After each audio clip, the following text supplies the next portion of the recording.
Olá, como vão? Tudo bem? Esse é o segundo vídeo que eu estou gravando para a série Perguntas e Respostas sobre o Ateísmo e História do Ateísmo. Tá? Nesse vídeo eu quero responder duas perguntas que foram feitas há algum tempo. Né? Uma foi a do Jefferson Costa, que ele pergunta sobre sobre a questão do preconceito contra os ateus, né? Como é que é isso? E uma outra pergunta, a do Luiz Logan, né? Tá aqui elas foram feitas no Facebook, né? No grupo História do Ateísmo que eu tenho no Facebook. E a do Luiz Logan fala sobre como o ateu deve se relacionar com uma família religiosa, né? Então aí fica implícito nessa indagação a questão do preconceito. Tá? Então, uma primeira constatação que nós devemos fazer, né? O ateu no Brasil, ele é um indivíduo que está imerso em uma sociedade religiosa, tá? Essa sociedade religiosa é uma herança histórica, cultural, herdada do passado. Tá? A colonização portuguesa no Brasil, ela tinha entre os seus objetivos a disseminação da fé católica, né? Criar uma sociedade católica no Brasil. Tá?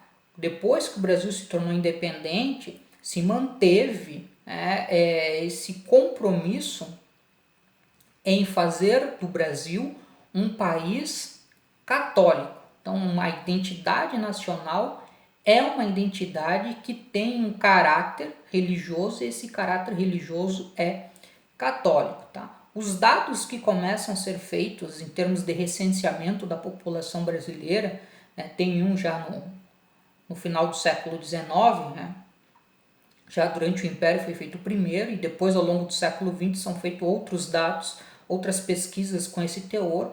Elas vão todas no sentido de mostrar que a sociedade brasileira é uma sociedade profundamente religiosa, hegemonicamente religiosa, e em termos de crenças religiosas, o catolicismo é disparadamente hegemônico. Tá? Então esse é um dado importante. Então a preponderância maciça do catolicismo, que até final do século XX, até os anos 70, 80, ultrapassava 90% da população brasileira, enraizou a ideia da naturalização da crença religiosa. Então, no Brasil, em virtude desse peso excessivo do catolicismo, a ideia básica que se tinha é que a crença religiosa não é uma escolha, mas é algo natural. O indivíduo já nasce com uma identidade religiosa que vai levar ao longo da sua vida. É só apenas a partir do final do século XX que isso começa a mudar. Então, dentro desse universo, dentro desse cenário extremamente religioso, pouco espaço há para aqueles que tenha outro tipo de crença. E aí pode ser outro tipo de crença religiosa ou, em outro caso, aquele indivíduo que não tem crença religiosa. Esse é o caso, digamos assim, o mais extremo. Eu tenho um trabalho da Paula Monteiro, O Campo Religioso, o Secularismo e a Esfera Pública no Brasil, estou vendo aqui no notebook. Tá? E depois eu vou deixar a referência abaixo do vídeo, onde ela diz o seguinte, né, em virtude desse cenário hegemonicamente religioso, que marca a história do Brasil e a sociedade brasileira, a figura do ateu, o oposto inverso ao homem religioso, é tida com desconfiança por sua falta de fé, percebida como recusa em estabelecer relações de reciprocidade e aliança com a esfera sobrenatural, em última instância, com os congêneres humanos. Tá? A ideia de ser religioso, ela é não apenas um dado natural, como é um dado natural visto de uma forma positiva, porque assim é ensinado desde a infância para os indivíduos. Então, aquele que rompe, né, com essa visão de mundo, ele se torna um pária, socialmente falando, e passa a ser alvo de preconceitos e discriminações.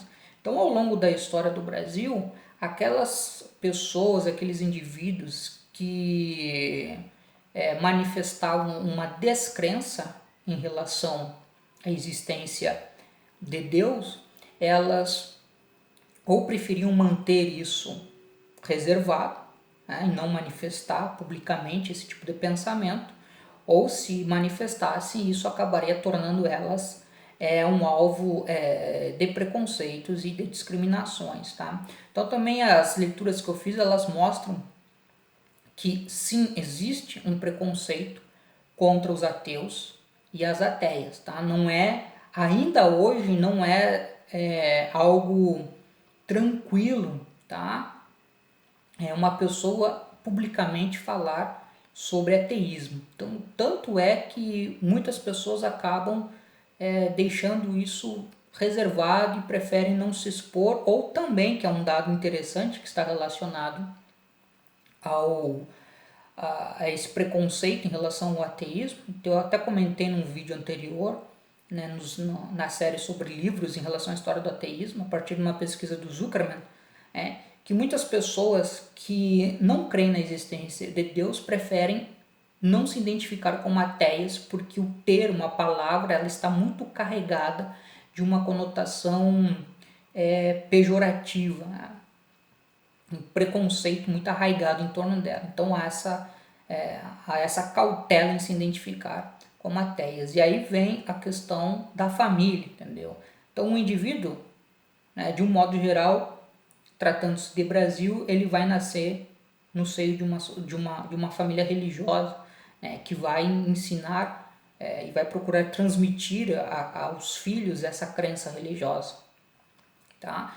E aí a questão da pessoa que ela se afasta da crença religiosa e se torna ateia, né, como ela vai lidar isso em relação à família é uma questão muito particular, porque vai depender do tipo de família e da forma como a família ela se relaciona com a religião, né? Então poderá haver casos de famílias que têm uma relação mais orgânica, né? que sejam praticantes, que tem todo aquele ritual, todo aquele procedimento, né, de viver a religiosidade no dia a dia.